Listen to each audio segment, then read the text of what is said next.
जो बहुत ज़्यादा बैठे रहना है ये हमारी सेहत के लिए कितना नुकसानदेह है। काफ़ी सारी बीमारियां हैं जो सिर्फ बैठे रहने से होती है या उन लोगों को होती है जिनका लाइफस्टाइल सेडेंट्री होता है, जो चलने फिरने को या उठने को, कहीं चल फिर के को काम करने को गुनाह समझते हैं। बहुत ज़्यादा बीमारियां जो कि उनको होती है और बहुत अर्ली एजेस में होना शुरू हो जाती हैं। इसीलिए बहुत ज़्यादा बड़ी बड़ी क्रॉनिक डिजीज़ अब बहुत अर्ली एजेस में लोगों में नज़र आती हैं।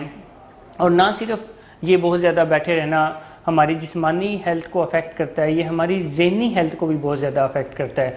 अगर हम जिस्मानी हेल्थ की बात करें तो हाइपरटेंशन एक कॉमन सी डिज़ीज़ है जो कि बहुत ज़्यादा बैठे रहने वाले लोगों को होने के चांसेस होते हैं। और एक और तहकीक से ये पता चला कि जो लोग बहुत ज़्यादा बैठे रहते हैं तो उनकी जो ईटिंग हैबिट्स है वो भी इम्बैलेंस्ड होती है और वो जंक फूड की तरफ जाते हैं या ऐसी डाइट को चूज़ करते हैं जो